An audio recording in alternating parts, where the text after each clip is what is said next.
ஓம் ஸ்ரீ குருப்பியோ நமக. ஓம் சக்தி பராசக்தி. வணக்கம். நான் உங்கள் ஆஸ்ட்ரோலக்ஷ்மி. நாம இன்னைக்கு சிம்ம ராசிக்காரர்களுக்கு இந்த 2025 அப்படின்ற வருஷம் எப்படி இருக்குன்றத பத்தி தான் பார்க்க போறோம். சிம்ம ராசிக்காரர்களுக்கு ஒரு மிகப்பெரிய மாற்றங்களையும் ஒரு பொன்னான காலத்தையும் கொடுக்கக்கூடிய ஒரு மாற்றமாகத்தான் இந்த 2025 இருக்க போகுது. ஸோ சிம்ம ராசிக்காரர்கள் எந்த ஒரு வகையிலையும் ஒரு ப்ராப்ளம் அப்படின்ற மாதிரிலாம் இல்லாம ஒரு நல்ல மாற்றங்களையும் ஒரு முன்னேற்றத்தையும் எதிர்நோக்கி நீங்க போயிட்டே இருக்கலாம். என்ன ஒண்ணு, ஜென்மக்கேது வராரு. ஸோ ஜென்மக்கேது வரும்பொழுது சில பிரச்சனைகளை கொடுக்க தான் செய்வார். அதெல்லாம் வழிபாட்டின் மூலமாக நம்ம தாண்டிட்டு போயிட்டே இருக்கணும்.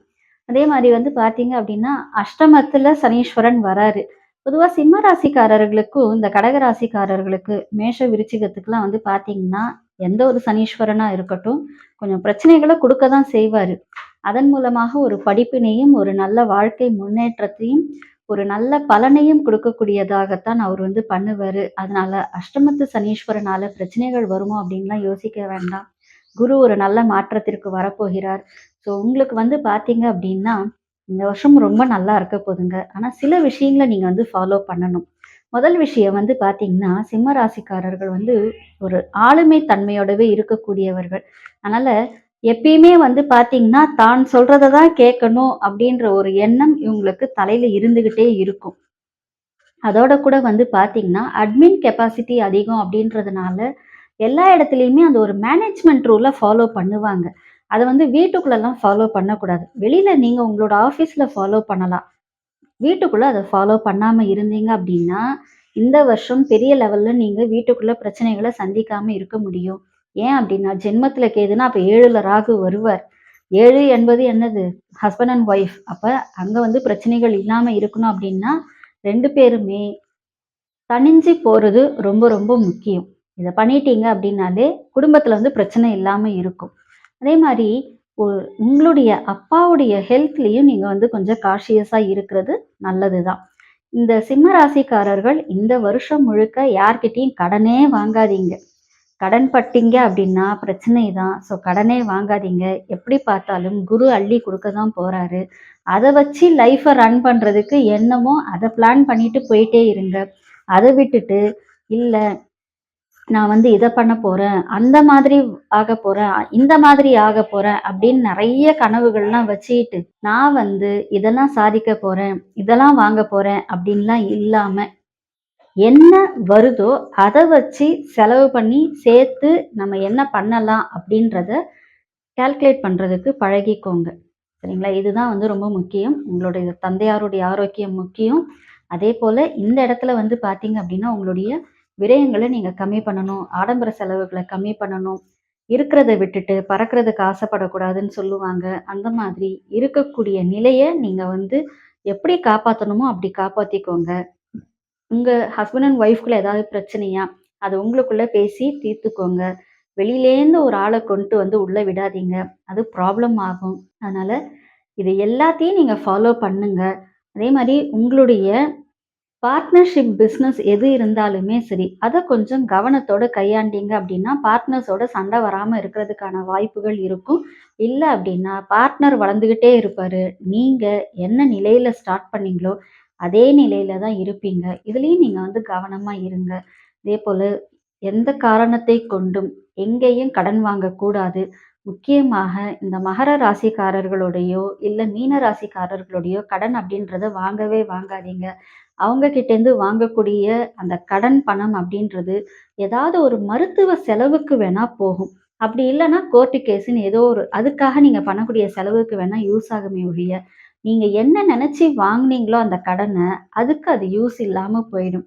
ஸோ கடன் வாங்குறத பெஸ்ட்டு தவிர்த்துடுறது தான். ஸோ சில மாற்றங்கள் ஏற்படுங்க. சிலருக்கு பார்த்தீங்க அப்படின்னா வீடு மாற்றம் ஆனால் நல்ல மாற்றமா இருக்கும். இப்போ நீங்க இருக்கக்கூடிய வீடை விட்டுட்டு இன்னொரு வீட்டுக்கு போறீங்க அப்படின்னா அது நல்ல மாற்றம் தான். அதே மாதிரி ஒரு புதுசா வீடு வாங்குறீங்க அப்படின்னாலும் செய்யலாம். ஆனா எதையும் விற்கிறது அப்படின்றத பண்ணாதீங்க. அதே மாதிரி ஜென்ம கேது இருக்கிறதுனால கொஞ்சம் உங்களுடைய உடல் ஆரோக்கியத்திலையும் கவனத்தோடு இருந்தீங்கன்னா ரொம்ப நல்லது. இல்லை அப்படின்னா வயிறு சம்பந்தமான பிரச்சனைகளோ இல்லை ஹிருதயம் சம்பந்தமான பிரச்சனைகளோ வரக்கூடிய வாய்ப்புகள் இருக்கு.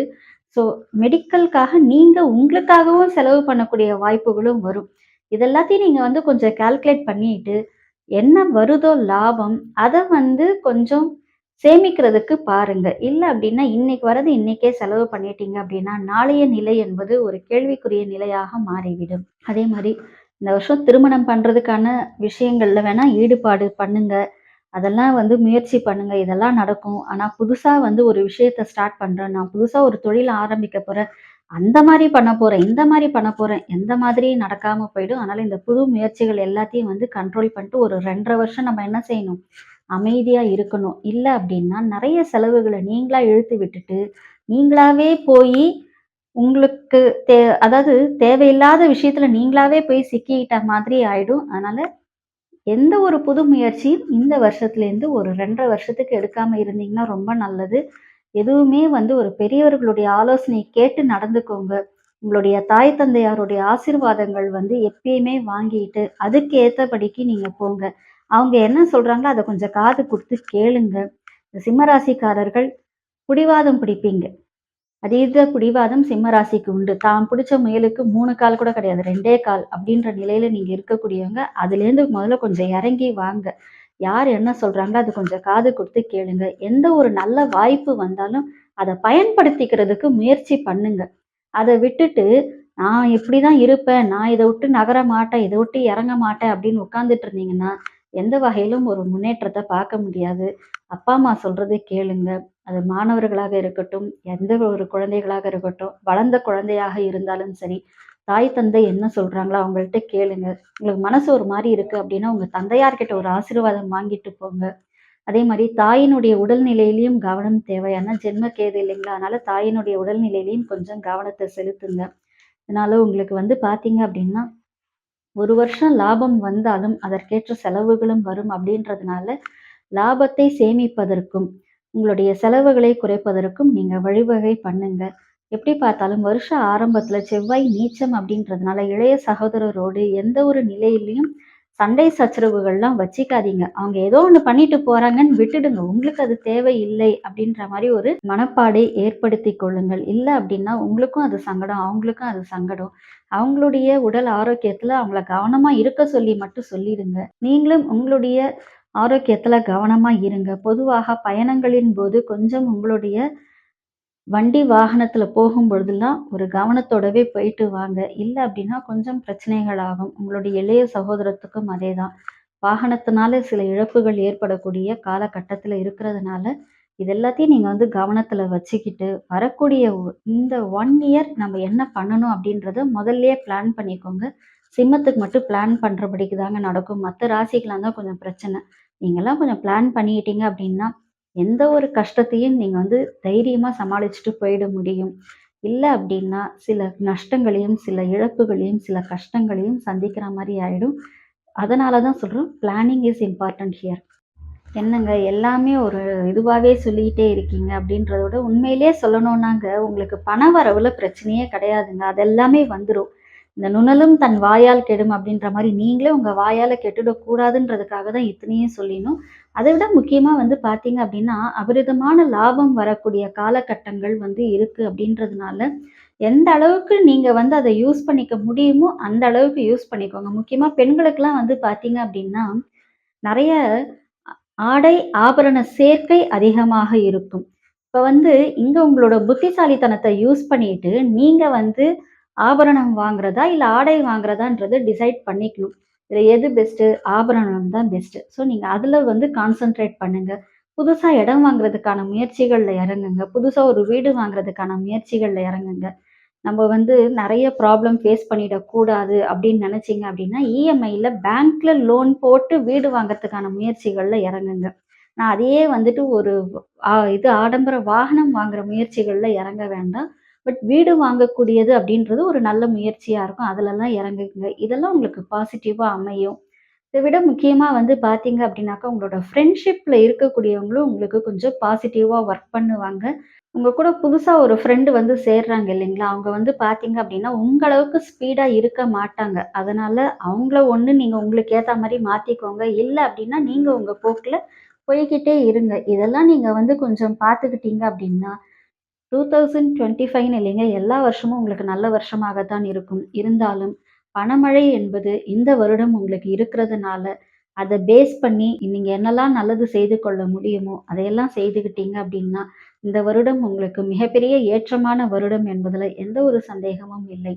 அதே போல எவ்வளவுக்கு எவ்வளவு சூரிய நமஸ்காரம் பண்றீங்களோ அதெல்லாம் உங்களுக்கு நன்மையை கொடுக்கும்.